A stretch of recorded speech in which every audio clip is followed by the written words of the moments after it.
Siempre se dice que se tiene que dar acceso al museo. En realidad lo que se tiene que hacer es que el museo se salga del mismo, que se produzca un éxodo. Y eso creo que es una necesidad totalmente urgente porque es una exigencia democrática. Hoy tenemos una de las voces más destacadas y brillantes dentro del mundo del arte contemporáneo, Manolo Borja Villel. Tras su paso por el Reina Sofía durante 15 años, logró romper esquemas y cuestionar la narrativa tradicional del arte contemporáneo, ver hacia donde nadie veía, conectando política, cultura y sociedad. Y bueno, muchas cosas que aprender de él. Gracias por estar con nosotros, Manolo. ¿Qué es el arte para ti? Para mí siempre el arte es aquello que te permite reconocer la realidad, reconocer el mundo en el cual vives, pero siempre como algo distinto, siempre como algo que te permite escapar del mundo con estás, pero no como una huida, digamos, para aislarse, sino escapar para entender que otros mundos son posibles. Hola, ¿qué tal? Yo soy Lorena Pérez Jácome y esto es Arte en Diálogo, un espacio impulsado por Arte Informado. Y bueno, en esta nueva temporada seguiremos sumergiéndonos en el vibrante mundo del arte contemporáneo y explorando sus múltiples facetas. Conectaremos con las historias y los procesos de todas las personas que lo hacen posible. Además, en esta nueva temporada también servimos como plataforma para todas las galerías en España y tendemos un puente hacia ellas. Así hacemos posible que puedan mostrar a sus artistas y a sus obras. Si eres galerista y te interesa participar, por favor escríbenos. Este espacio también es para ti. Si disfrutas de este espacio, por favor suscríbete, dale like, compártelo y ayúdanos a seguir creciendo en esta comunidad.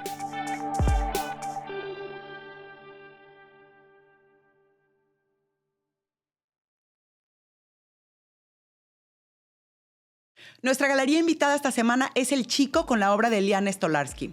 Toda la información del artista y del galerista la puedes encontrar en la descripción del episodio.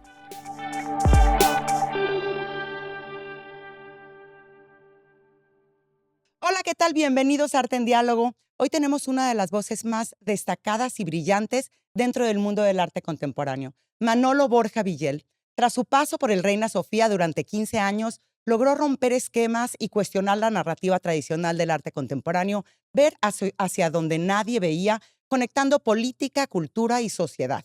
Y bueno, además es un defensor de los artistas marginados, de la idea de repensar el museo, y sin lugar a dudas, una voz indispensable para poder entender el arte como herramienta de memoria histórica y de cambio social.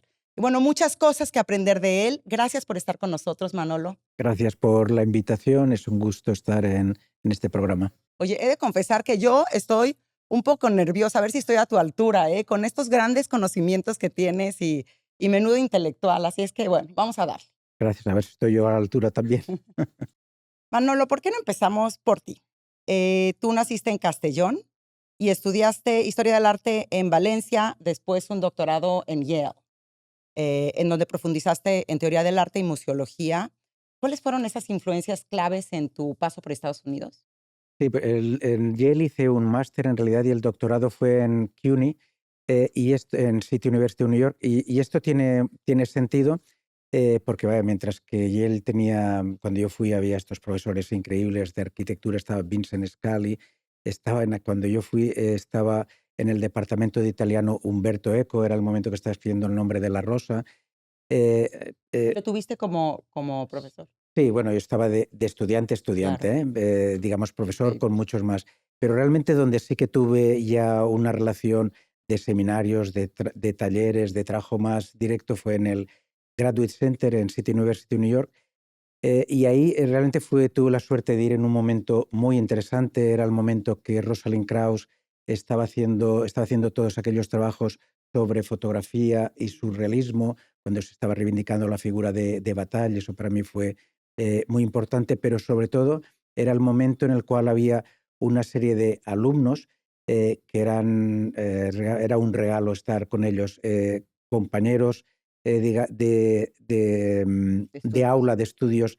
Era Benjamin Buglo, cuando Benjamin Buglo ya era una figura muy, muy reconocida, había hecho unos textos importantísimos.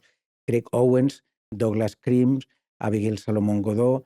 Realmente tuve la suerte de estar rodeado de un grupo de críticos, estudiosos muy importantes y casi todos muy vinculados a una revista que es October, casi todos muy vinculados a un mundo que era, por un lado, en el caso de Craig Owens y Douglas Cream, muy ligado al feminismo, al SIDA en aquellos momentos, Claro. y en el caso de Benjamin Buglo y otros, muy ligados a la escuela de Adorno. Y de algún modo, estas dos líneas, que en algún momento eran antagónicas, de hecho, la revista October y Douglas Cream tuvieron un desacuerdo muy intenso a partir de un número especial que él hizo sobre el SIDA, de algún modo son algo que me ha marcado bastante mi trabajo. Por supuesto, qué gran oportunidad, pero eso sucede siempre, ¿no? Son los compañeros los que también nutren esta este aprendizaje. Y entonces, ¿estudias en Estados Unidos? ¿Piensas en algún momento quedarte ahí o siempre tienes la idea de regresar a España? No, en un momento pensaba, de hecho, hicimos todos los papeles para quedarme, pensaba quedarme, pero por aquello de llevar siempre la contraria, Ujú. mis amigos y mis colegas eran lo que decía Benjamin Buglo, era Rosalind Krauss, y ellos tenían una visión muy precisa, pero que ya me parecía limitada, en el sentido de que era muy limitada a Europa, muy limitada a una visión moderna de la cultura. Para nada había cabida en este mundo artistas latinoamericanos como Ligia Clark, como Elio Itizica, por no hablar de artistas afrobrasileños como Rubén Valentín. Digamos que era una visión extraordinaria, pero con límites. Y unos límites que incluían también el lugar de donde yo venía, España, en donde había y hay una figura que era fundamental para entender, digamos, qué ha pasado en España desde los 50 hasta ahora, que es Antoni Tàpies. Antoni Tàpies para ellos era considerado un pintor, digamos, demasiado simbolista, demasiado ligado a un cierto esteticismo y por tanto realmente no entraba dentro de su marco de discurso. Y no sé si por llevarles la contraria o precisamente porque necesitaba entender de dónde venía, hice la tesis sobre Antoni Tàpies, la tesis doctoral. A alguno de ellos no le gustó mucho. Y por tanto entré en contacto con Tàpies, diría que en el 84, y hacia en el 89 abrió la fundación, y en el 90, y en el 87 empezó a pedir, a preguntarme si querría volver, a ofrecerme la dirección de la fundación que todavía no existía. Y después de un par de años de insistencia decidí que valía mucho la pena volver a España, entrar en la fundación y creo que no me equivoqué. Por supuesto que no. Entonces, esa visión que has tenido de repensar el arte y el contexto y desde esta visión como eurocéntrica, lo tenías desde el principio, has ahondado en estos mismos intereses. Digamos que tenía unos mimbres, por ejemplo, a través justamente el entorno en el cual estaba, me interesaba mucho Marcel Brotars, que es el gran artista, director de un museo ficticio que cuestiona el museo, y me interesaba Hans Hacke, me interesaba Michael Asher, artistas que siempre han hecho crítica institucional. Cuando llego a Barcelona, digamos, ese bagaje de carácter más académico lo tengo. Llego a una fundación que está dedicada a un artista, es una exposición monográfica, que de algún modo, si ya el museo tiene algo de mausoleo, un museo dedicado a un artista, posiblemente más. En ese contexto empiezo obviamente a cuestionar a la propia institución en la cual estaba, Tapies. He de decir con digamos, el afecto, a veces con tensiones Claro. del propio fundador, que no solo me dejó hacer, sino que, digamos, apoyaba cierto tipo de iniciativas. Y por tanto, cuando llego a la institución es cuando empiezo a cuestionar a la propia institución y empiezo a entender el arte como algo que no puede ser separado de la institución en la cual está, del lugar desde el cual se enuncia. Y daré un ejemplo muy claro, ahora que está tan de moda toda la cuestión de colonización, toda la cuestión de minorías, hay una contradicción enorme que es, por un lado, las mismas administraciones que muy a menudo piden a estas minorías, sean afrodescendientes, sean inmigrantes del Magreb, sean que participen, que colaboren, y que obviamente esto da de algún modo una pátina progresiva, entre comillas, ética a la institución, pero las mismas administraciones son las que luego, por otro lado, ponen barreras para la inmigración, ponen barreras para dar visados, son las mismas instituciones que precarizan y, por tanto, una cosa y la otra no se puede separar. Eso no quiere decir que el arte tenga que ser literal. De hecho, siempre me ha horrorizado el arte político anecdótico, porque entonces deja de ser político, es una anécdota. Pero eso no quiere decir que cualquier cosa que hagas tenga siempre una dimensión política. En algún momento, cuando, sobre todo los últimos años del Reina, bueno, de hecho siempre ha sido una cosa que como mínimo se ha planteado cuando he trabajado, que si lo que hago es muy político, si no lo es. No creo que a nivel artístico lo es, inseparablemente de lo poético, pero cuando estás en una institución, el cobrar las entradas es una decisión artística o es política. Y por tanto, darle a un artista 1000 metros o 200 metros es una decisión académica, que lo es, pero no será también política. Entonces, hay cosas que estamos, digamos, acostumbrados a separar cuando son en la vida realmente no. Indisolubles. Exactamente. Tienes toda la razón. Manolo, hablaremos más a fondo de esto que tú haces, de ver tus propios pies en cada institución que me interesa, de ser crítico desde el lugar que ocupas, pero terminemos un poco tu recorrido. ¿Qué pasa después de la Fundación Tapies? Estoy en la Fundación Tapies, llego en el 89, aunque ya, que es cuando acabo, de hecho, me gradúo me dan el doctorado en mayo del 89, en junio ya había cogido el avión para volver a Barcelona y ya estaba antes, ya estaba, digamos, colaborando con la Fundación. Estoy hasta el 98, en donde me ofrecen ir al MACBA, al Museo de Arte Contemporáneo, y ahí estoy hasta diciembre del 2007, en que vengo al Reina Sofía. Y vaya salto, y en el Reina, bueno, te vuelves una voz clave, una institución y yo creo que fuiste valiente en ver artistas y discursos que no se veían, en de verdad romper moldes y cuestionar el mismo sistema del arte contemporáneo.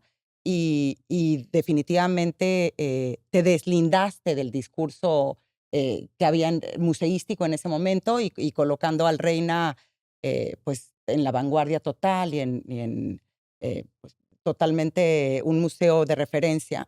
Ahorita que lo ves a tu paso, esos 15 años que tuviste, ¿cómo entraste al museo? ¿Qué fue lo que te encontraste al entrar y cómo lo dejaste? Digamos, había varios elementos. Por un lado, a nivel discursivo, a nivel de las exposiciones, era con todos los matices. Estoy diciendo trazo absolutamente grueso, pero para entendernos, porque Totalmente. luego afortunadamente hay un curator que te contradice, hay una exposición que dice otra cosa, porque si no sería absolutamente una tiranía del director y eso no existe. Porque es imposible, porque las obras de arte tienen vida propia. Pero, digamos, a nivel estructural, sí que me encuentro a un museo que de algún modo responde bastante a, digamos, a eso que se ha denominado cultura de la transición, a digamos, a una serie de estructuras que de algún modo se hacen después a partir a partir de la democracia, porque antes no había nada. Y que tiene cosas muy positivas, bueno, faltaría más, no hace falta sería absurdo incluso mencionarlo, pero que también tiene, digamos, limitaciones, las limitaciones de una época. Las limitaciones es que eran instituciones que estaban basadas en una cultura en donde había habido una serie de figuras, llámese Eduardo Royo, el equipo Crónica, digamos, toda una serie de figuras que están muy vinculadas a una exposición que se hizo en la Bienal de Venecia, que se llamaba España, realidad, creo que realidad social o realidad artística y social o algo parecido, que de algún modo recogía la cultura española desde el Guernica, desde la Guerra Civil hasta el 76, una cultura o una serie de manifestaciones artísticas muy antifranquistas, centradas en una serie de figuras, como decía, el equipo Crónica, Saura, etcétera, etcétera, casi todo hombres, una estructura muy lineal, una estructura que partía de Picasso, Miró, y que parece que concluía en ellos,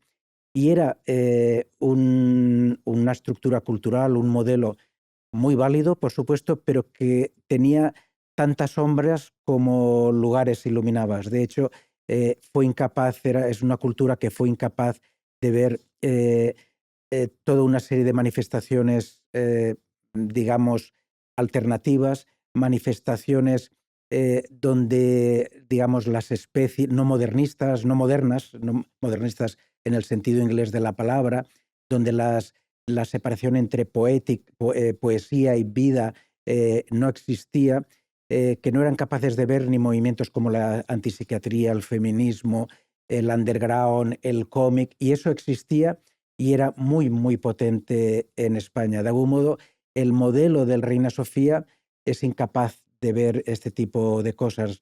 Eh, llegamos el equipo que empezó en el 2008, la estructura del Reina era un poco una estructura de capillas, donde cada artista tenía su altar, como dijéramos, tenía su sala o dos salas.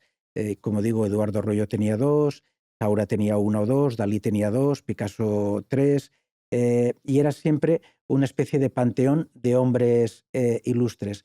No había una historia lineal, una historia sin rupturas, a pesar de que era una historia claramente opuesta de figuras que habían estado opuestas al franquismo, incluso se habían tenido que exiliar, ninguna crítica a nivel ético, pero que era una estructura que era incapaz de ver el mundo diaspórico, el mundo de aquellos que son de muchos sitios a la vez, el mundo underground, el mundo donde se rompen las disciplinas, donde hay colectivos. Entonces, eso fue lo que empezamos a introducir. Eso fue una cosa. Otra, romper, digamos, con la obra de arte aislada. La obra de arte no se entiende sin el contexto en el cual estaba. Pero eso tampoco es determinismo histórico, porque el contexto no es uno, son muchos. Y de hecho introdujimos, en el caso del Guernica, por ejemplo, el contexto en el cual surgió, que es el pabellón de la República, la guerra civil, pero luego hay muchos Guernicas. Está el Guernica del exilio, el Guernica que pertenece a los exiliados en México, en Italia, en Francia. Está el Guernica del MoMA, que es un Guernica despolitizado, pero también está ahí, que influyó a muchos artistas. Está el Guernica, que es un póster en los años 60 de las protestas anti-Vietnam. Está el Guernica de la transición.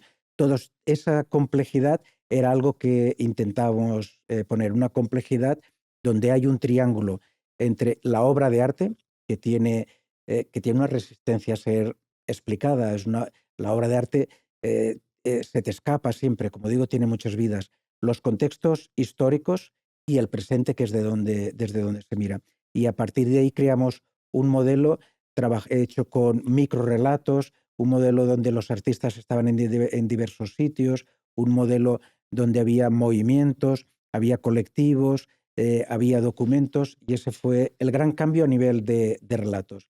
Luego hubo una serie de estructuras que también modificamos, como fue la introducción, la creación, que son las administraciones complicadísimo, de un departamento de programas públicos que incluía artes en vivos, que no es separable y es evidente desde los 60 que lo performativo, desde el Dada en realidad, lo performativo, el objeto no pueden ser separados. Entonces era importante crear un departamento de artes en vivos, un centro de estudios donde se crease como una especie de campus, un centro de documentación y luego también el cambiar las estructuras internas. Durante mucho tiempo las instituciones públicas españolas tenían una dependencia muy directa de las administraciones. De hecho, cambiaba el ministro, ni siquiera el partido político, se cambiaba de ministro y parecía que tenía que cambiar dirección, tenía que cambiar, con lo cual no había estabilidad. Digamos, cuando empezamos a trabajar el Reina, en el Reina, en el momento sobre todo que estaba Ángeles González Sinde de ministra, el Reina tuvo una ley propia, se creó una ley propia que fue aprobada por el Parlamento, y esa ley propia da mucha autonomía. De hecho, es uno de los centros que creo que tiene más autonomía de gestión y académica, el equipo técnico, la dirección del Reina Sofía. Porque todo eso fue cosas que se fueron haciendo durante estos Y 15 vaya años. reto, ¿eh? Vaya reto. Pues sí, hablábamos de, básicamente es ese triángulo de eh, unir la política, la cultura y la sociedad, ¿no? Y tú también decías que cambiaste muchas cosas a nivel interno. Yo creo que tiene que también ver con la jerarquía, ¿no? Que ahora ya no es ese modelo jerárquico, sino se vuelve mucho más transversal y mucho más de trabajar en comunidad. Tú tienes una frase buenísima que es: los museos siempre han sido espacios políticos. El reto es asumirlo de manera crítica y consciente, en una entrevista del País. Y bueno, me gustaría que retomáramos un poco la conversación hacia el propio museo, ¿no? De tú que has estado pues dirigiendo el museo más importante de arte contemporáneo en España y uno de los más importantes en Europa. Si nos vamos al nacimiento del buceo per se, si nace a finales del siglo XVII, como un museo para educar, o sea, con una visión totalmente diferente a la que hoy en día se busca como museo, ¿por qué sigue vivo? Tú hablas mucho de que el museo está en ruinas, y quisiera pensar que te refieres a ese museo que nació con una misión que hoy en día no es la misión que tienen los museos. Sí, de hecho, el museo cuando surge a finales en el 18, aunque hay Sala de Maravillas en el 17, pero el museo ha sido palacio, ha sido aula, ha sido enciclopedia, ha sido cubo blanco, ha sido hall donde ocurren diversas cosas. El museo ha ido mutando, ha ido cambiando, igual que cambia la sociedad. Entonces sería importante saber dónde está el museo hoy en día, qué función tiene hoy en día y cómo está mutando. Estos cambios, pues la sociedad es una sociedad siempre en conflicto, y es evidente, si no, no habría ninguna guerra y por desgracia en estos momentos hay, sobre todo desde el 2001, hay muchísimas. Daría Claro. la impresión de que hay una especie de guerra global latente, si no queremos hablar de guerra mundial, pero está ahí, el conflicto está ahí. Las diferencias entre los que tienen y los que no tienen cada vez son más grandes. La Eh, polarización también. Cada vez más grande, fake news. Entonces, ¿qué papel tiene el museo hoy en día? Obviamente, vamos a repasar un poco.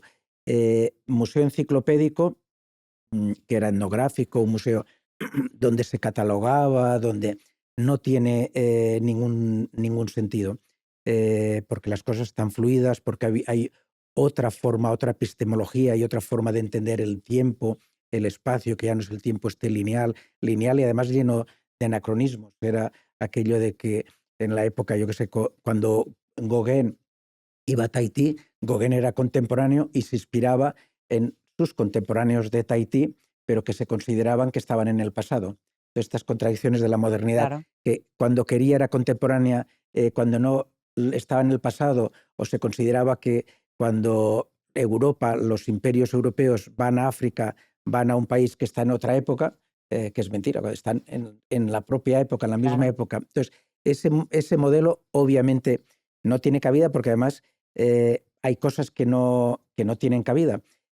Por otro lado, sabemos que hay culturas que ni siquiera tienen maya, los guaraní, que ni siquiera tienen la palabra, creo que Amazic tampoco, la palabra arte en su vocabulario. Eso no quiere decir que no hagan arte, sino que hacen otra cosa. Por tanto, sería importante el pensar otro glosario, otra forma de entender, que no sea este elemento y que sea en flujo queer. Esto es una Otro cosa. glosario me parece indispensable, y también otra palabra para definir, el museo ya no debería llamarse museo. Seguramente no, porque igual que la experiencia artística siempre existirá. En la Edad Media estaba hecha fundamentalmente con las iglesias, que siguen existiendo, y es una gozada de repente ir en una iglesia, encontrarte con caravachos o con pinturas románicas, pero cuando vamos ya con otra idea, no vamos con la idea de la, digamos, de la gente de la Edad Media. Seguramente los museos, tal y como los entendemos, las colecciones existirán, pero digamos, esta institución del siglo XX debería tener otras características. ¿Qué características? Primero, este elemento de clasificación no tiene sentido.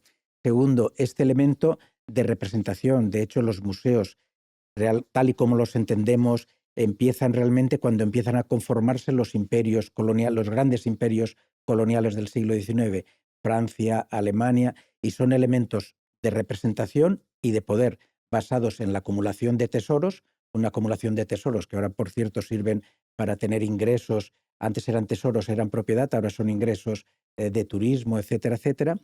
Y primero, muchos de esos están basados en la rapiña y, por tanto, si están robados, deberán, evidentemente, de devolverse. Y Muchos por de ellos sí, yo sé de dos que tú constantemente citas. Sí. Sí, no hay. Pero por otro lado, digamos, este modelo basado en la propiedad, parece que quien tiene la obra es suya y tiene casi como derecho a destruirla. Las obras de arte son de todos. Las obras de arte pertenecen a nuestros antepasados, a los muchos antepasados, a los que lo hicieron, a las generaciones futuras. Y por tanto, las instituciones, como mucho, son custodias, son guardianes, pero guardianes con otros. Y ese cambio es fundamental. Ese saber que las obras son de todos es algo fundamental. Luego hay otro elemento y que ahora se ve muy claramente con esta moda digamos, de la decolonización, que está muy bien que se planteen cosas que antes no se planteaban, ¿eh? Pero lo que es contradictorio es que de repente uno vaya a una feria, vaya a un museo, las salas puedan estar llenas de artistas afrodescendientes, indígenas, perfecto. Y además perfecto de que se compren, de que se vendan y que, digamos, gente que no había tenido un papel en la historia lo tengan. Pero ¿quiénes son los patronos? ¿Quiénes son los que gobiernan? Siguen siendo los mismos de antes. Catherine Durham, la gran bailarina afrodescendiente americana que en los años 40 y 50 reivindicó todo el baile, todas las danzas caribeñas, fue un éxito en Estados Unidos, en Nueva York. En un momento, en alguna de las performances, en alguna de las actuaciones, paró cuando lo estaban aplaudiendo mucho y dijo algo así que mientras que los blancos estuviesen sentados en la platea y los negros estuviesen solo bailando y no al revés, las cosas no cambiarían. Y por tanto, ese cambio de mentalidad es necesaria, donde las comunidades que trabajan tengan que ver con la gobernanza de las instituciones por justicia social, pero también por conocimiento. Uno de los grandes errores, las grandes limitaciones de la cultura occidental es creerse que era única, universal y científica.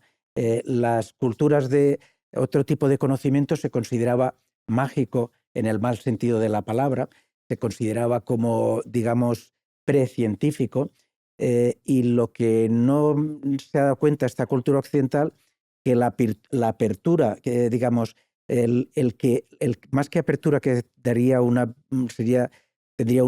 visión paternalista de que el museo se abre, en el museo se orada. El museo se orada para que el museo, siempre se dice que se tiene que dar acceso al museo. En realidad lo que se tiene que hacer es que el museo se salga del mismo, que se produzca un éxodo, que rompa sus propios Tenga paredes límites. porosas. Exactamente. Y eso implica el aprender, eso implica el entender que hay otras formas de conocimiento, que lo que nosotros habíamos considerado un conocimiento universal es el conocimiento de una provincia del mundo.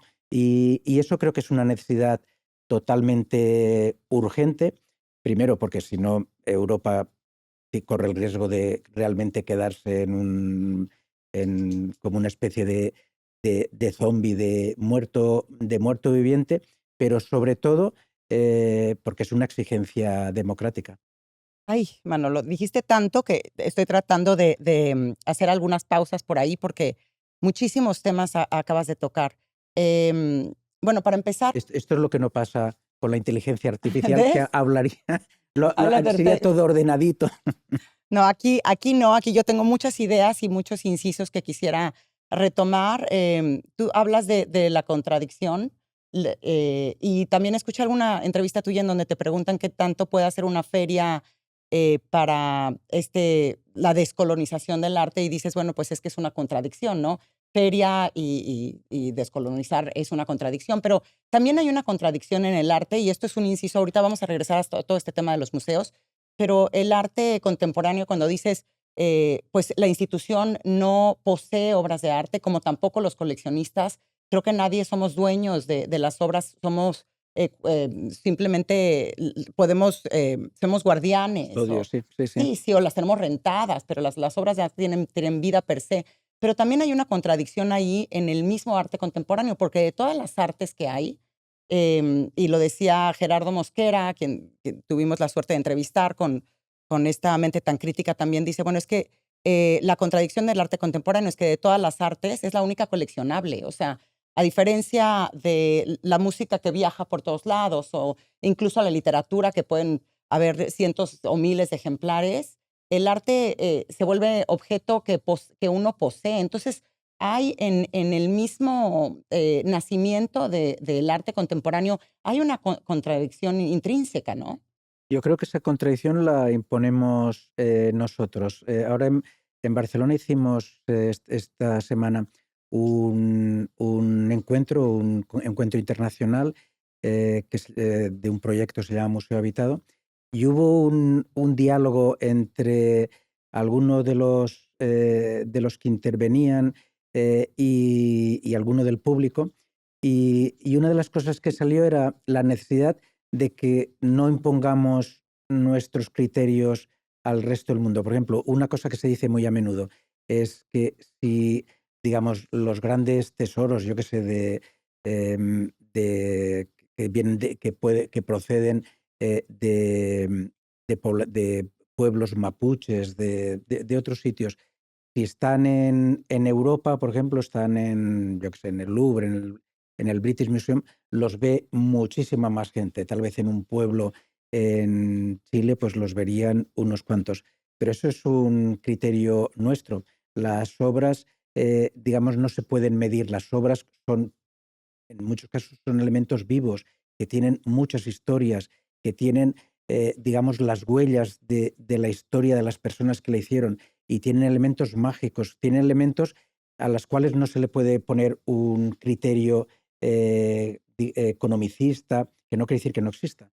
Entonces, el que obviamente es un elemento coleccionable, y la idea de colección es algo que es anterior al capitalismo, es anterior a la propiedad esta individual, privada que conocemos, pero digamos, la propiedad no agota el coleccionismo, en el sentido de que uno colecciona, de que, in- digamos, acapara cosas, pero ese acapararlas no significa que sean tuyas, no significa que puedas hacer lo que quieras, no significa que las tengas que esconder, no significa, y eso sí que es un cambio de paradigma. Todos sabemos que los museos coleccionan, guardan, por cierto, que además cuando se habla, aquello que se rasgan las vestiduras de que si Europa empieza a devolver cosas, no habrá, los museos se quedarán sin obras. Y realmente te preguntas, ¿cuál es el problema? Si básicamente todos los museos tienen el 95% de obras en los almacenes. Eso O también sea es que ese no increíble. es el gran tema.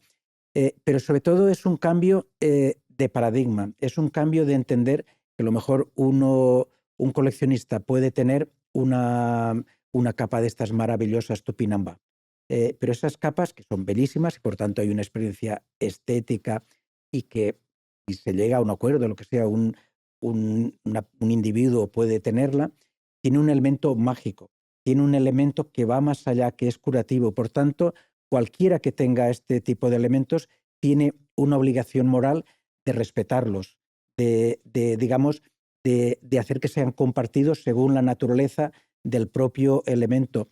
esta idea occidental de que las cosas son autónomas, que se separan, que solo tienen unas características, que solo tiene, es algo que es falso, que está muy ligado a la idea nación. De hecho, hay una cosa muy significativa y es que cuando empiezan a formarse los estados-nación, por allá por el siglo XIV, el siglo XV, cuando Europa empieza a conformarse con Europa, empieza a aparecer en Europa un pueblo perseguido, un pueblo que no entra, los romanís, que son los pueblos nómadas, los pueblos cuya identidad no está ligada a un elemento fijo, rígido, y por consiguiente es muy importante el que empecemos a cambiar nuestra forma de pensar.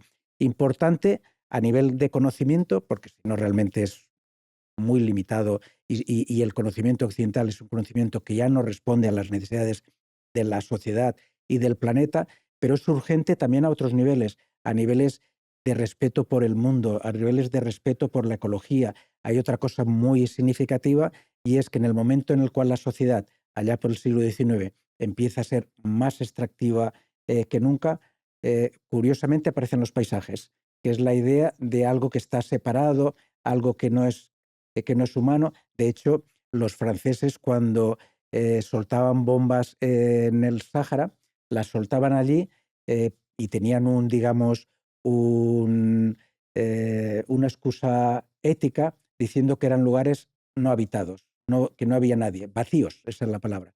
Pero en el mundo no hay nada vacío.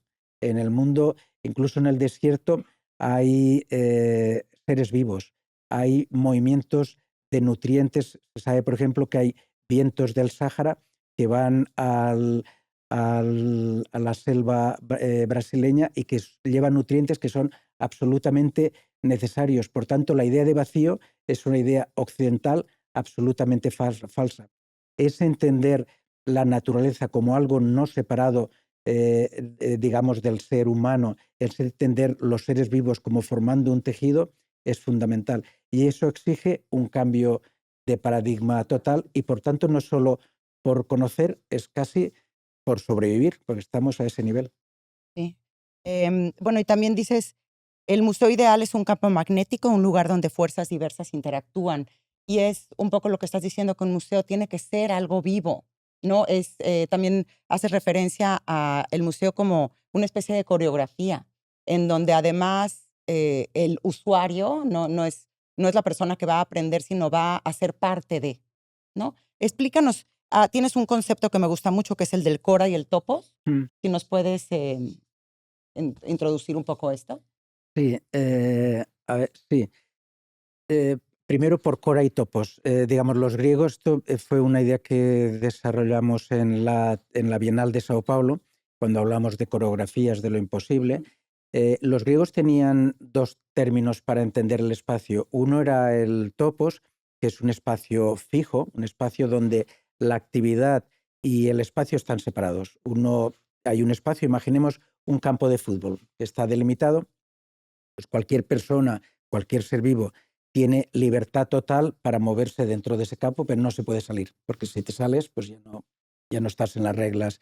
En cambio, el Cora, que de ahí viene coreografía, es un espacio dinámico, donde no hay separación entre la acción y el espacio. De hecho, el espacio se va creando conforme vas andando, conforme, como hacen los bailarines, de repente una mano toca a otra que se le acerca y eso genera otro espacio, y ese otro espacio genera formas de gobernanza distinta. Y ese otro espacio hace que aquello que de repente se pensaba que era imposible pueda ser posible, porque sabemos que lo imposible, siempre hay alguien que decide una cosa que es posible y otra que no. De hecho, en otras épocas, casi el tener esta conversación hubiera sido motivo para que estuviésemos ya los dos en la cárcel o quemados. Obviamente, afortunadamente, hoy no es así. Por tanto, unas reglas, deciden que hay cosas que se pueden hacer y cosas que no se pueden hacer. El Cora es algo que se va negociando continuamente y eso para mí es muy, muy importante. ¿Cómo afecta eso a los museos? En primer lugar, a nivel físico. Los museos, sobre todo los nuevos, suelen ser casi todos museos para pasear. Son aquello para andar, pararte muy poquito, algún banquito por si te cansas y luego salir y comprar. Básicamente estoy haciendo caricatura, pero va por ahí, Sí. ¿eh? Por eso a mí siempre me ha gustado más los museos que no eran museos, que eran fábricas, que eran hospitales, que tenían otras funciones y que de algún modo se engarzan y que permite un tipo de circulación que no es esta.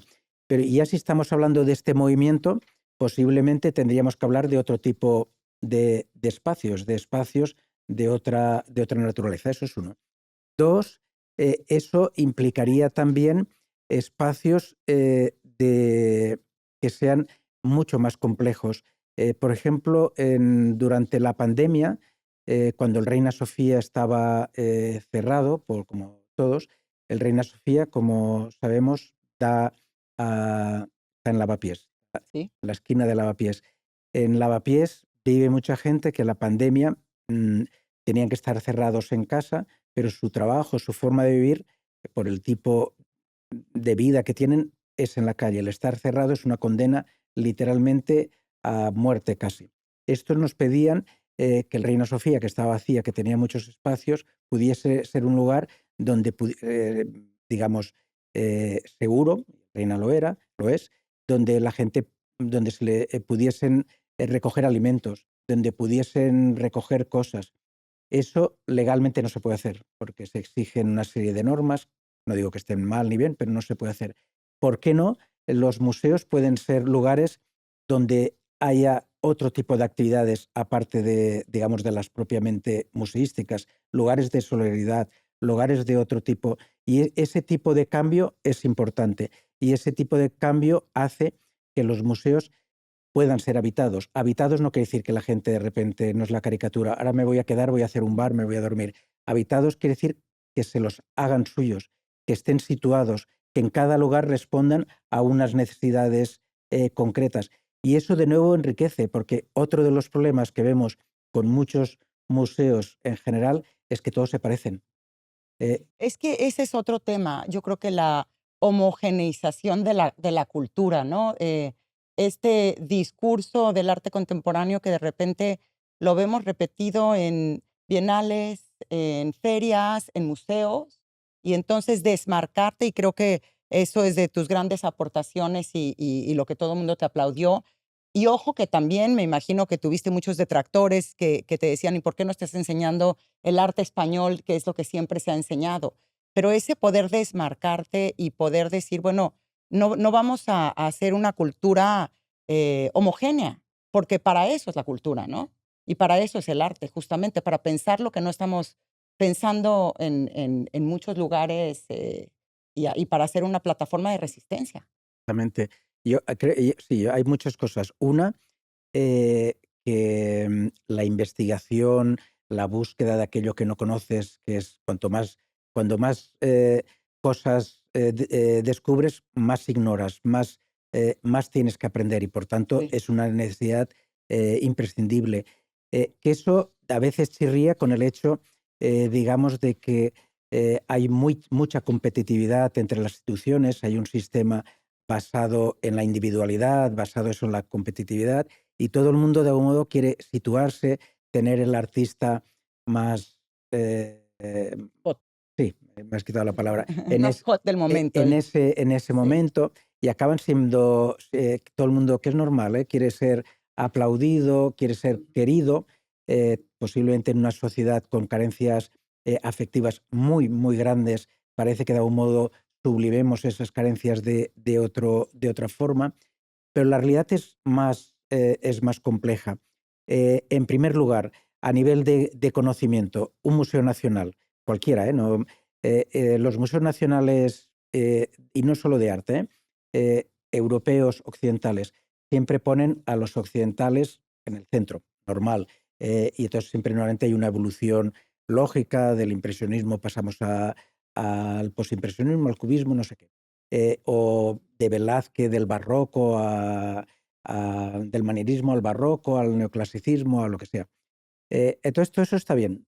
Pero cuando vemos la historia, ¿quién estaba en el centro de la historia en los siglos XVII, XVIII, XIX?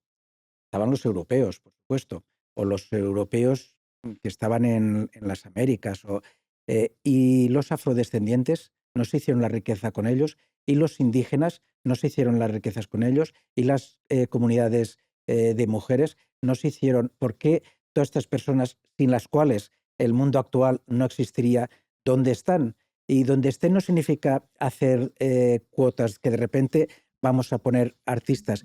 Significa entender otra forma de trabajar. Significa entender que tal vez las comunidades afrodescendientes tenían poco arte, entre comillas, tal y como lo entendemos, porque simplemente no podían comprar lienzos, no podían comprar, a lo mejor su trabajo era tatuajes, era en el pelo, o sobre todo era la música.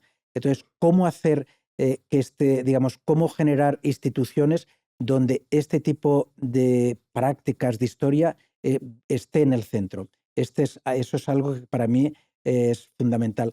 Y eso permitiría romper esta homogeneización que además nos aburre. De hecho, a veces parece más interesante cuando vas a iglesias antiguas, porque están situadas cada una, no es lo mismo una iglesia románica del Pirineo catalán que de repente irte a una barroca. Entonces, esa complejidad que de un modo, estoy haciendo, afortunadamente hay artistas maravillosos, hay escritores maravillosos, o sea que afortunadamente la sociedad se rebela contra todo, ¿eh? Pero hay una tendencia a esta homogeneización que va ligada con otro aspecto que es más político, y yo creo que vivimos en una época de miedo, en una época de miedo a lo que no conocemos. Hay movimientos ultraderechistas que tienen la cultura como un objetivo bastante potente, y mientras en la época cuando empezábamos, mi generación empezábamos allá en los 80, 90, había una palabra mágica que era el disenso, el desencuentro, el antagonismo, porque la sociedad es fricción. De hecho, el movimiento es fricción de dos cosas, ¿eh? Hoy parece que con esta cosa que nadie quiere enfadarse con nadie o antagonizar, la palabra enfadarse no es buena, la palabra mágica es consenso. Y yo creo que sería bueno que todos recordásemos a un artista, a un autor, a un pensador ya fallecido clásico como Noam Chomsky, cuando hablaba de la ingeniería del consenso y cómo el consenso es algo que nos controla y que, por tanto, de algún modo nos limita y empobrece. Yo creo que digamos, en estos momentos son Qué posiciones bueno, claro, importantes. nos limita y nos empobrece, porque al final yo creo que la función de un museo es no dar una respuesta, sino dar múltiples respuestas, ¿no? Dar cabida a ese desacuerdo y a la reivindicación de las diferencias. Mira, hay una cosa que te lo quería decir y se me olvidó. Cuando, cuando me has preguntado sobre, digamos, mi formación, yo venía de digamos, la formación que tenía está bastante centrada en la crítica institucional, que básicamente sería Brothers, Hans Hacke serían ejemplos. Es cuestionar, digamos, las premisas, cuestionar aquello en el lugar en el cual trabajas, el lugar desde el cual hablas, las herramientas que has recibido, y que es muy Tus importante. propios cimientos. Es importante. Pero llega un momento que acaba siendo también limitado, porque es como estás centrado en ti mismo, de algún modo acabas siendo eurocéntrico por la puerta de Ujú. detrás. Cuando lo importante es, y lo más difícil es aprender aquello que no sabemos, que ni siquiera sabemos, que desconocemos. Nuestros puntos ciegos. Pero que ni siquiera sabemos que existen. Y eso ahí el museo sí que creo que puede tener, y el arte, una función que es más que dar respuestas, es de repente plantear preguntas que ni siquiera sabíamos que existían. Había, por ejemplo, con un ejemplo clásico, con un artista con el cual trabajé al principio, Antoni Tapies, con el cual de algún modo me formé.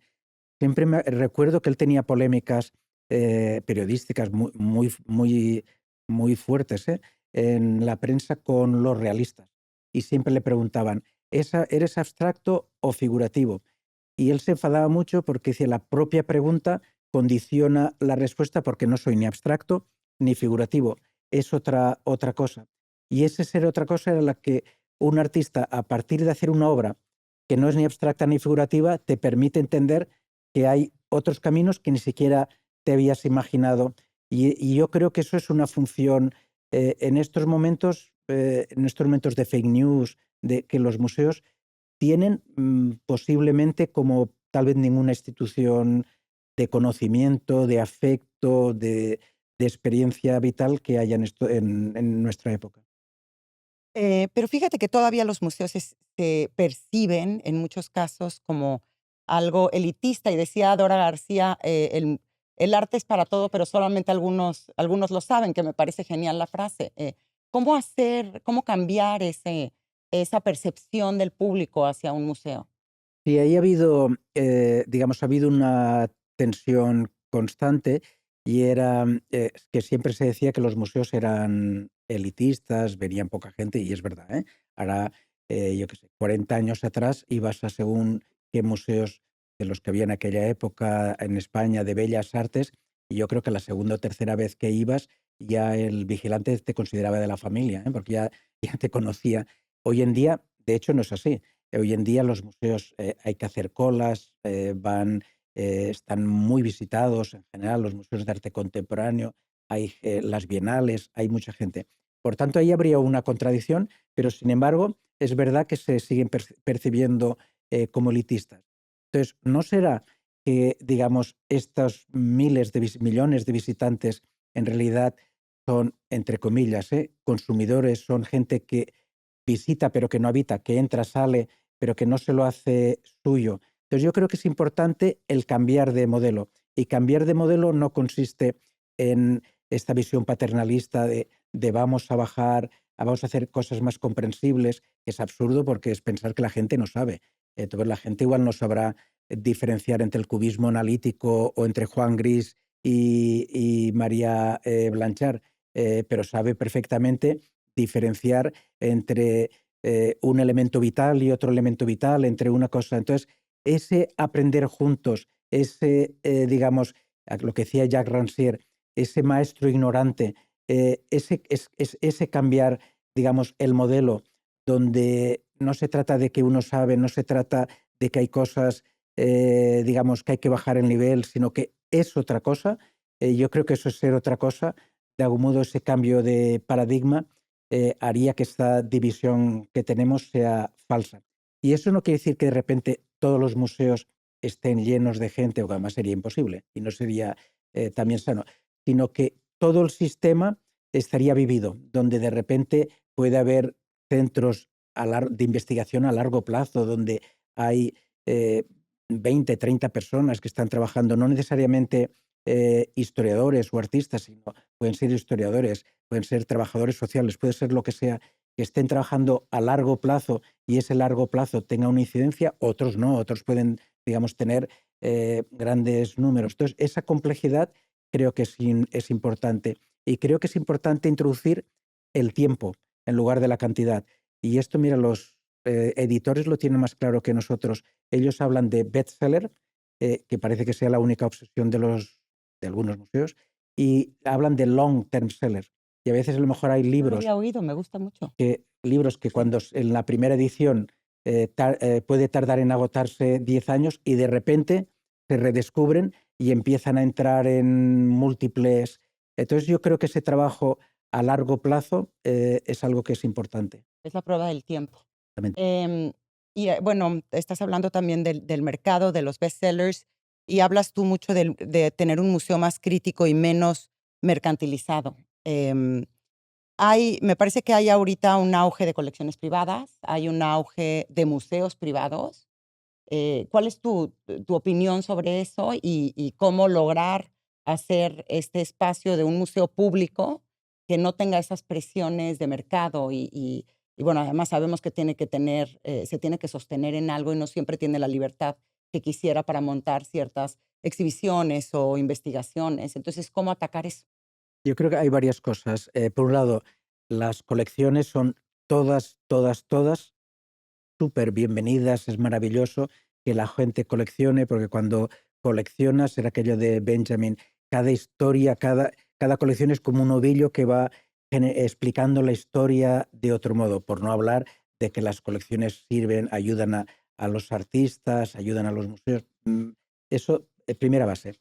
Segunda base, los museos como servicio público son absolutamente necesarios. Los museos, los hospitales, la sanidad, porque hay algo que lo público puede hacer que un privado seguramente no puede hacer. Lo privado tiene los números, le tienen que cuadrar, a los públicos también, pero de otro modo.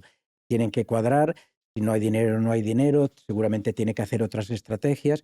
Lo público, tanto en sanidad como en educación, tiene la posibilidad y el deber, el derecho y el deber de que en sanidad se ve claramente. Digamos que una persona tiene una enfermedad rara, estas que solo tiene muy poca gente. Obviamente no va a ser rentable,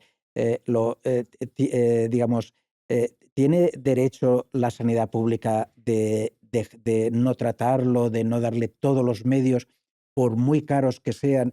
Por supuesto que la sanidad, lo público tiene que garantizar dentro de todo lo posible la salud, el bienestar y lo público a nivel de museos exactamente lo mismo. Si hay exposiciones que conscientemente sabemos que serán muy minoritarias, pero que son muy importantes para, digamos, estudiar a un artista, para reivindicar, para conocer la historia de tu propio país, por supuesto que tiene que estar ahí. Lo que veo más problemático y por tanto muy bien, y además tengo grandes amigos, vinieron al Reina, nos ayudaron, es fabuloso, fantástico, necesario las colecciones privadas, absolutamente necesario lo público. Cuando lo veo problemático es cuando uno empieza a sustituir lo otro y cuando lo público empieza a ser administrado como si fuese privado. Claro. Cuando lo público le empiezan a exigir números como si fuese privado, ahí tenemos un problema. Y ahí se añade otra cosa, que es que normalmente los que no trabajan en museos no lo ven tanto. Los que trabajamos en museos vemos que es una realidad cotidiana muy compleja. De hecho, ahora en el encuentro este que hicimos en Barcelona, hubo un taller que era sobre regulaciones, sobre administración, y fue el taller más multitudinario porque todos los profesionales querían trabajar. Porque hay toda una serie de regulaciones que de algún modo coartan, en estos momentos, coartan muchísimo la libertad de acción, la gestión, y yo eso creo que las administraciones públicas se lo deberían de hacer ver. Por supuesto, siendo pública, tendrían que tener esta palabra inglesa, accountability, deberían de responder hasta del último céntimo, por supuesto, no una, sino 20 veces, pero tendrían que tener esta otra palabra inglesa que es autonomy. De- Claro, pero perdón, responder hasta del último centavo sí, pero también es muy difícil medir el éxito, por así decirlo, o el alcance de un museo porque tiene varios niveles, ¿no? Por Eh, eso el alcance no puede ser nunca economicista, no Ujú. puede ser el alcance de un privado, sino que tiene que ser el alcance de servicio público. Y el servicio público es investigación, es conocimiento, es las historias que son desconocidas, la memoria histórica, la memoria diaspórica, es el entender la sociedad en la cual estamos, y eso obviamente no se mide cuantitativamente, sería absurdo. Hablemos ahora de la digitalización, porque estamos en una era en donde, sin lugar a dudas, ha cambiado la percepción que tenemos del mundo y la inmediatez hacia lo que nos rodea. ¿Cómo permea esto en el arte mismo y, por supuesto, en los museos? Permea muchos niveles buenos, digamos, la inteligencia artificial, lo digital, no es negativo. Bueno, es un instrumento, y todos los instrumentos son positivos, pueden ser muy, muy positivos, pero el problema es la gobernanza de estos instrumentos y sabemos que la gobernanza de estos instrumentos, véase X o Twitter o Instagram, están basados en algoritmos que les pasa como las potatoes, a las patatas chips, que tienen elementos que son adictivos totalmente. Absolutamente. Tienen elementos que, digamos, están hechos para el consumo, y eso es lo grave. Digamos que son instrumentos que están hechos para un tipo de cosa y no tienen, digamos, y esto es un problema de nuestra sociedad, no se han generado formas de gobernanza que sean auténticamente democráticas. Esto es un problema. Otro es el problema sustitutorio. El pensar, cuando inauguramos la exposición de Tapies en el Reina, dije una cosa que enseguida se me echaron encima, que dije que era una exposición no para Instagramers. Yo la puse en Instagram, pero cuando decía eso no quiere decir que no se pueda comunicar, que el Instagram sea un lugar o cualquier otra red que sea y deba ser utilizado para comunicar, para poner cosas en común, pero lo que no puede ser es una sustitución en el sentido de que en el caso de la obra de Tapies, la materia, el tacto, Sí. es, Pero en casi todas las obras al final de el hecho, es insustituible el pararte frente a cualquier tipo de obra. y las exposiciones, el hecho de que hay un recorrido, hay un elemento, por eso cuando hablamos de coreografía, que no hace falta que la coreografía sea literal, que la gente baile, pero sí que hay un movimiento, hay una cosa que es como cualquier movimiento de danza, en el momento que lo has hecho ha desaparecido, queda como fantasma en Que la hay memoria. que hay ahí unos casos, y bueno, nos vamos a desviar un poquito, pero hay unos casos extremos como Tino Seagal, que, bueno, me parece un artista fenomenal, que lleva el arte a eso, a hacer una experiencia en donde si tú compras una obra de Tino, no siquiera hay contrato, por Sí. ejemplo. No hay contrato, hay solamente palabra, y lo que él hace es hacer una experiencia que no se puede fotografiar, no se puede instagramear, hablando de eso. Mm. O sea, no hay ningún tipo de documentación y solamente se vuelve una experiencia para el que tiene la suerte de pasar por ahí, ¿no? Y esto es, digamos, claro, algo extremo. Pero esto es extremo y porque esto es importante, porque esto tiene ramificaciones, que es lo bueno cuando decíamos que eh, determinados artistas, determinadas obras, de repente te sitúan en otro paradigma. Es importante, primero, por dos razones. Una, cuando hablamos antes de que las instituciones tienen que ser habitadas, de que el espectador sea un agente, irremediablemente, si tú quieres comunicar tu experiencia, la tienes que comunicar. Y cuando la comunicas, la cambias, la haces tuya de algún modo y por tanto lo que hay ahí ya no es una propiedad cerrada, es compartida, es de todos. Si digamos solo tuviésemos la versión de Tino, una versión muy importante obviamente, pero sería muy limitada porque hay la de todas las personas y eso implica también cambios a nivel de cómo documentamos, de los archivos y eso implica, tienen que ver con cambios que son urgentes que, digamos, las comunidades afrodescendientes tienen muy presente. Hay una artista brasileña afrodescendiente que se llama Aline Mota, que ella se plantea cómo escribir la historia de los que no tienen historia. Hay un vídeo que es maravilloso donde ella rastrea la historia de sus antepasados. Ella se llama Mota y su línea paterna creo que llega hasta el siglo, no sé, XVII, XVIII en Portugal. Pero su madre es afrodescendiente y la parte materna creo que llega a su abuela o a su bisabuela o tatarabuela como mucho. Y de ellas lo único que sabe es que fue vendida. Entonces, el que pase la historia, su familiar, su ancestro, como un objeto, alguien que ha sido vendido, es condenarlo eternamente a sufrir el mismo castigo. Entonces, ella se plantea otra forma de hacer memoria, otra forma de pensar el pasado. Y eso liga con lo de Tino Segal y eso se relaciona con la necesidad de que los museos piensen otras formas de guardar la memoria, que no necesariamente son cajones donde se archiven documentos, que también, por supuesto, no necesariamente sean peines donde se guarden las pinturas, que también, sino que sean otro tipo Que sean de... historias, que Exactamente. sean momentos. Me gusta mucho lo que cuentas. Bueno, como estamos hablando un poco de todo y cómo no terminamos de hablar cómo ha cambiado esta digitalización, Ah, la es verdad. forma en que percibimos el arte. Entonces, por un lado, la digitalización genera una hegemonía que es casi de época, es casi normal, diría yo.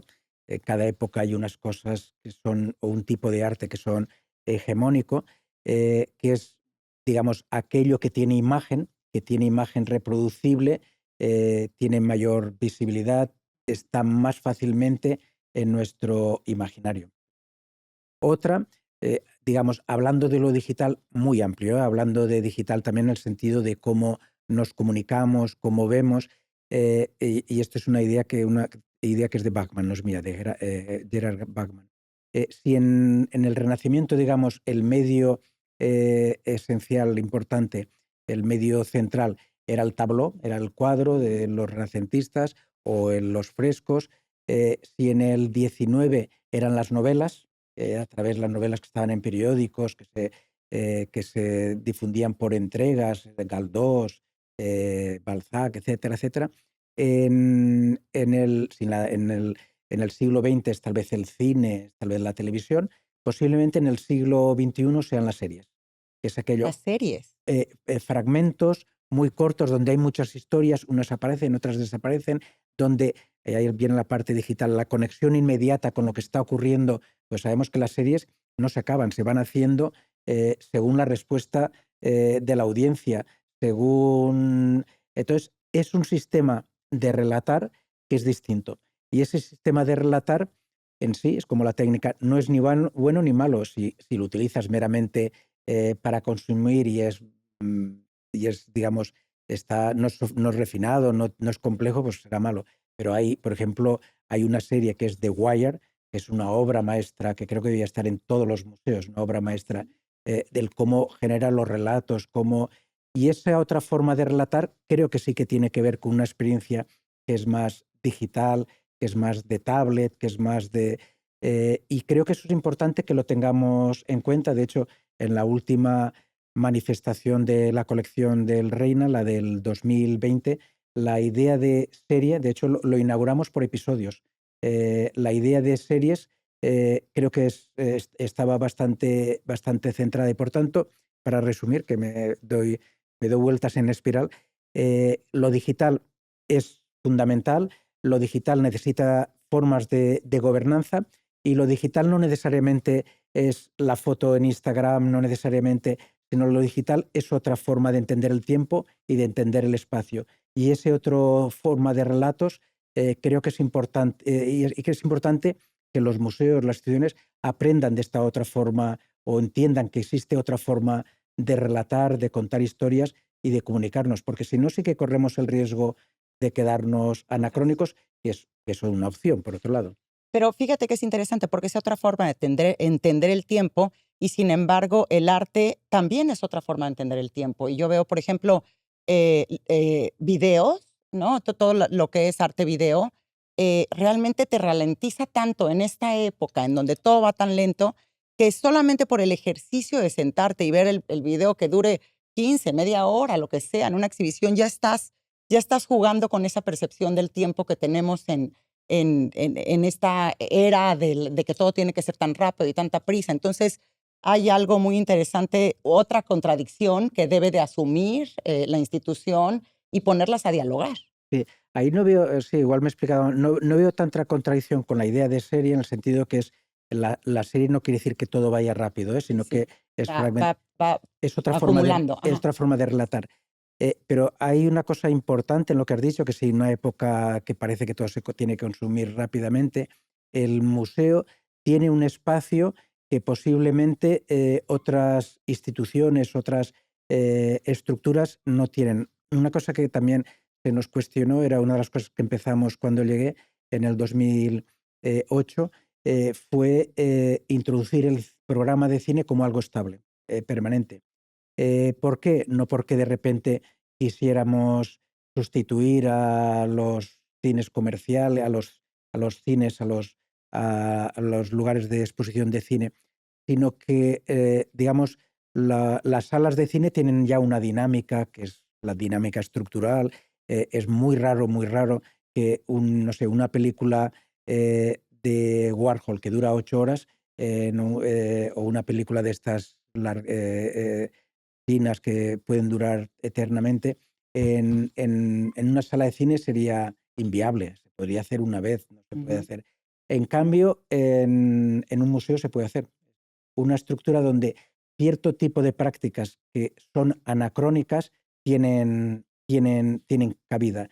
Cierto tipo de prácticas que no están, digamos, en esa dinámica, y ahí sí que creo que el museo tiene una función que, de nuevo, también en este caso va más allá de la idea tradicional del museo, que es un lugar donde meramente se exponen pinturas, objetos que puedes, digamos, sobre los cuales puedes pasar o puedes atravesar. Para terminar la reflexión sobre el museo, ¿dónde crees que estarán los museos en 20 años? ¿Hacia dónde vamos? No lo sé, me cuesta incluso querer pensarlo porque, es algo que creo que tiene que ser compartido, de hecho, pero sí que, digamos, una cosa que siempre me he imaginado, que me gustaría que las instituciones en las cuales yo he estado tuviesen esa función, y es, algo parecido a la función que tenía el teatro griego clásico. Era un teatro donde primero había una estructura donde estaba el coro, donde habían los actores, donde, digamos, una estructura bastante compleja y democrática, donde había muchas voces, pero sobre todo era un lugar donde la sociedad era capaz de negociar, de reflejar, de repensar sus mayores deseos y sus mayores terrores. En los teatros griegos se habla de regicidio, se habla de incesto, se habla de todo aquello que tal vez en la sociedad fuera del teatro es incapaz de negociar sin tener una guerra civil, y ese espacio donde lo peor y lo mejor esté ahí, que esté además, digamos, hecho a un nivel poético, que siempre tiene este elemento de éxodo. El éxodo es importante cuando hablamos antes de agujerear el museo, de que nos permita salir de un mundo que tal vez no entendemos. Para mí eso es importante. Y me da la impresión que a veces la ultraderecha, muy obsesionada con las guerras culturales, esto lo entiende porque cada vez más vemos que hay denuncias a museos, denuncias por cosas que se hacen en el museo, porque aparentemente ofenden, pero si entendemos de nuevo el museo, como además no todo el mundo está obligado a ir al museo, como si haces una obra en la calle, ¿eh? Si entendemos el museo como ese lugar donde deberíamos de ser capaces de todo aquello que no sabemos cómo negociar, yo creo que tendríamos como mínimo una forma institucional de una sociedad bastante más sana y bastante más democrática. Como un espacio seguro, ¿no? Un espacio seguro en donde te da la oportunidad de pensar y de hacer, pues, de formular cuestiones muy críticas, ¿no? Con la seguridad del afecto, con la seguridad de Totalmente. que quien está ahí, digamos, puedes discrepar todo lo que sea, pero sabes que hay una voluntad de aprender, una voluntad de poner en común, una voluntad de fraternidad, de hermandad, en cierto modo. ¿Cómo se puede ejercer el arte como un ejercicio de libertad? Eso es Mario Pedrosa y quería eso, que eso es lo que hicieron de un modo maravilloso Ligia Clark, hicieron Elio Itizica y tantos, tantos artistas de ese momento en Brasil y bueno, en otros. Bueno, y sigue siendo, ¿no? Sigue No sé. siendo. Manolo, no quiero pasar la oportunidad para preguntarte algo muy básico, pero ¿qué es el arte para ti? El arte para mí, mi personal, es lo que me motiva a estar haciendo cosas, a estar replanteándome el mundo. Y sobre todo, para mí siempre el arte es aquello que te permite ver, reconocer la realidad, reconocer el mundo en el cual vives, pero siempre como algo distinto, siempre como algo que se te escapa, siempre como algo que te permite escapar del mundo con estás, pero no como una huida, digamos, para aislarse, sino escapar para entender que otros mundos son posibles. Hablabas un poco de para poder ver nuestros puntos ciegos, ¿no? Eso Sí, sería. de hecho hay una frase que creo que es de los zapatistas, puede ser que no, pero creo que es muy buena que dicen, en cada muro, y el muro entre México y Estados Unidos, muros de Palestina, puede haber muchos murales. Y los murales son como una ventana, son como una apertura, como un grito. Y esos muchos murales en un muro, creo que para mí sería la lección. Qué bonito. Bueno, yo me quedé con 80 cosas que te quería preguntar, pero se nos va el tiempo. Yo te agradezco todo tu tiempo, todo lo que nos has dado, no solamente hoy, sino como ese gran investigador, ese gran crítico y con tu curiosidad que siempre nos contagia por este libro que es magnífico y se lo recomiendo, Campos Magnéticos. Y quiero saber qué viene, qué está en tu futuro próximo. El futuro próximo es, primero, un proyecto que estoy haciendo en Cataluña que se llama justamente Museo Habitado, es que va en la línea de lo que hemos estado hablando y que tiene que ver, digamos, la voluntad es crear como una especie de plataforma donde se experimenten, se piensen y se piensen y se hagan, ¿eh? Y luego, por otro lado, estoy trabajando en un segundo libro que arranca donde me quedé ahí me quedé antes de ir a Brasil, a la Bienal de Brasil, de entrar, digamos, en colaboración con unos colegas extraordinarios. Y, digamos, si este libro empieza y acaba en Europa, el siguiente me gustaría que empezase en otro lugar que no es Europa, que es posiblemente la otra orilla del Mediterráneo, que es el otro lado del Atlántico. Qué bien, pues es lo mismo, repensarlo desde otro lado. Muchísimas gracias por tu tiempo. No sé si haya algo que me haya faltado preguntarte que te gustaría hacer hincapié, que no Creo que hayamos saltado. Y algún consejo para todos aquellos curadores y artistas que te escuchan en este momento, algo que quisieras decirles. consejo no tengo que dar ninguno, pero una cosa que creo que es importante es escuchar, pero luego hacer lo que le dicte el corazón. De hecho, tenía una vez hablando con la coleccionista Helga y galerista Helga de Alvear, Maravilloso. dijo una frase muy buena que es, sí, sí, yo escucho a todo el mundo, pero luego hago lo que quiero. Entonces, Exactamente. ese sería mi consejo. Tener la libertad de equivocarnos. Pues Exactamente. gracias de nuevo y enhorabuena. Muchas gracias.